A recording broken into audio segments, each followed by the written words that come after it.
Okay, fellas, back at it. Really good Maryland team that we're getting ready for. Offensively, very explosive. Coach Loxley does a great job. Certainly, he's been a handful for us in our time back here. We haven't had a ton of success against them, and especially playing on the road. So we got our hands full. Offensively, they're explosive. The Edwards kid, the quarterback, has done a really nice job. You know, he's up at the top of the league in passing. Receiving room is as good as you'll play against. It's an NFL receiving room. Felton leads the Big Ten, and Prather isn't very far behind. They really do. They have an NFL receiving room.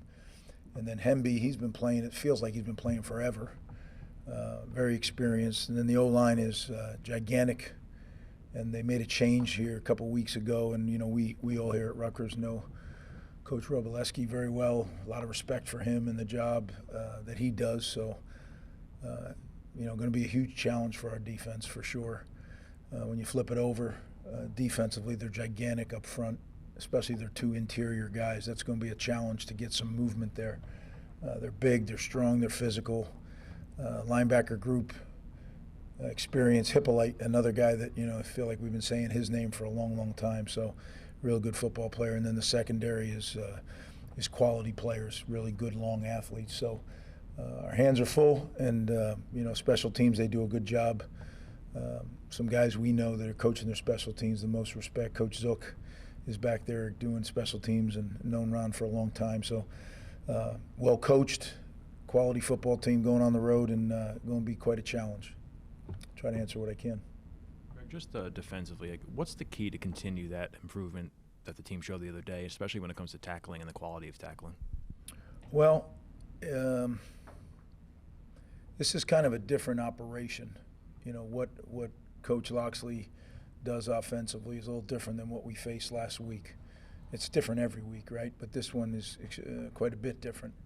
So we're going to have a good plan for sure, put them in position to make those tackles. But as I mentioned, some of those names, they're really athletic guys. So it's going to be really straining, to the level that we strained and beyond. That I think our players should be able to say, all right, that is the standard that we have around here. That's what it's been around here. Nothing lower. And you got to. I really believe this. You're either getting better or you're getting worse. You don't stay the same. So it's got to be a little bit better or we're getting worse.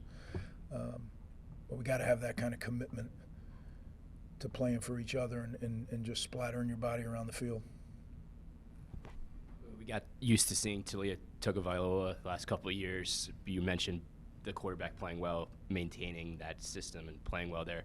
Does this offense look different with the change of quarterback, or what's your just assessment of the year over year for Maryland? And its a little bit different, but not. You can see the bones are still the bones, right? And I think that they'll go into, they've had a lot of success against us offensively. So certainly we're studying what they did and trying to, fix some of those things.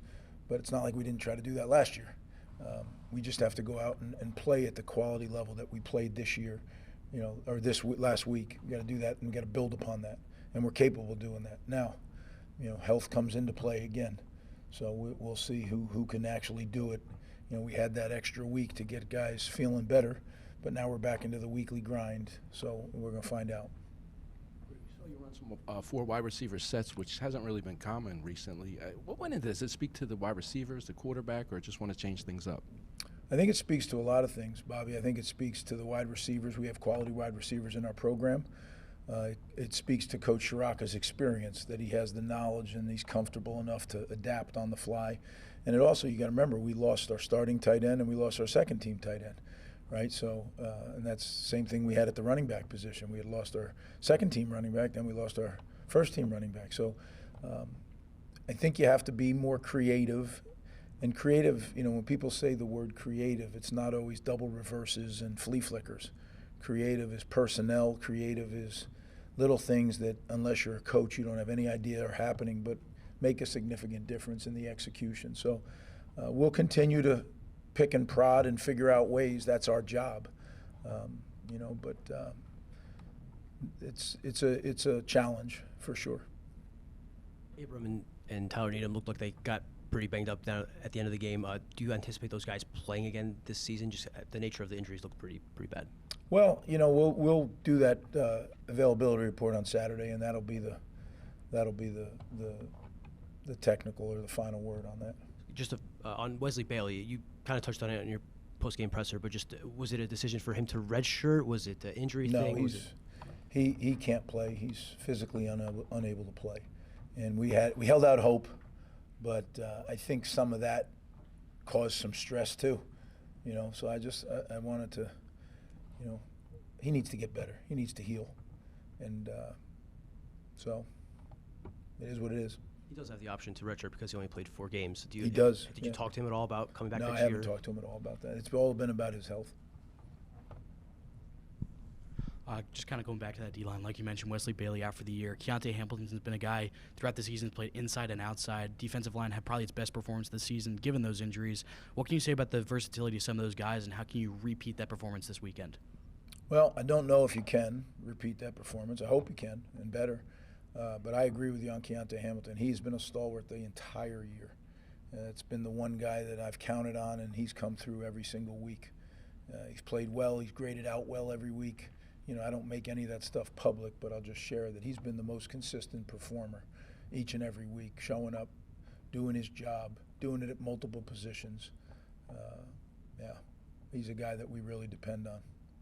Jordan Walker, guy had a big play. Can you talk about how you found him and his development? Because he was a walk-on who played receiver. Sure can. Yeah, it's a great story, right? You mentioned it. Bob Frazier found him up in Rochester, New York, and was really, really sold on him and kind of drove the process and really talked me into it. He was a tall, skinny kid. And I don't know, maybe he was 199 pounds, maybe 198. I can't remember exact. He's now 260-something, and he's playing on the edge. So he went from wide receiver to tight end to rush end. And really, really nice play there, getting the safety. But he's been, we saw it on scout team. We saw him getting better. Then we saw it in the spring doing it against our own people. But again, he had never done it, right? And he just keeps showing up and working really, really hard. He's one of the hardest trainers in the summer. And when he came to training camp, he's one of the hardest working guys, and every day comes to work with a great attitude. And he's a great example for people in our program. And I think the best is yet to come for him. I think, when you look at him, he looks like he walked out of Giant training camp. I mean, the guy's tremendous physical specimen. And he's made himself into that. You talk about a self-made player. Jay Walk's a self-made player.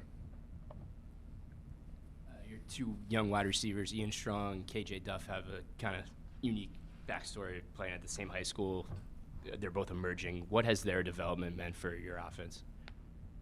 Well, Ian's been a big part of our offense last year and this year, right? And the best part about Ian is, we recruited him to be a safety.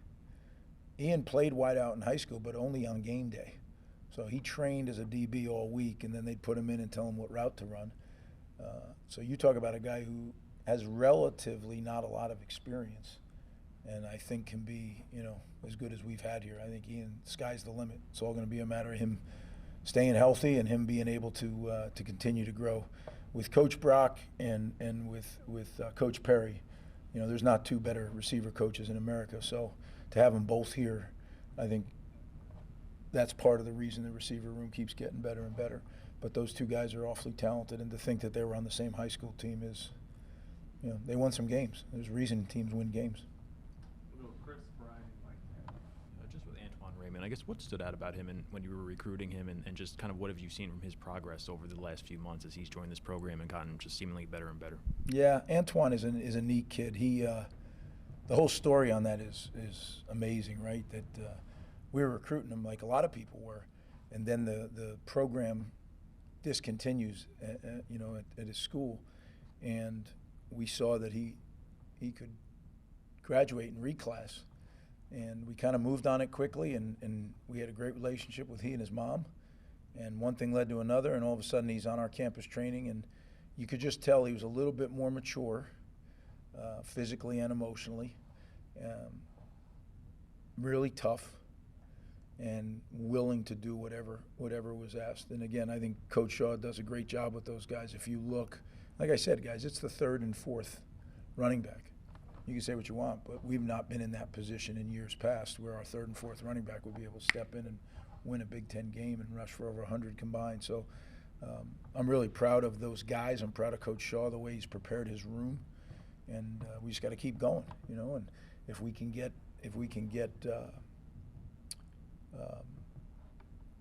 Kyle back, and now we have some guys that, you know, we knew what Benji could do. You know, we were trying to your redshirt question, we were trying to redshirt Benji, and we effectively are going to be able to now, which is important. So just see where the chips fall here this week, and we'll get them all ready, and then whoever can play, you know, they'll be the guys that play.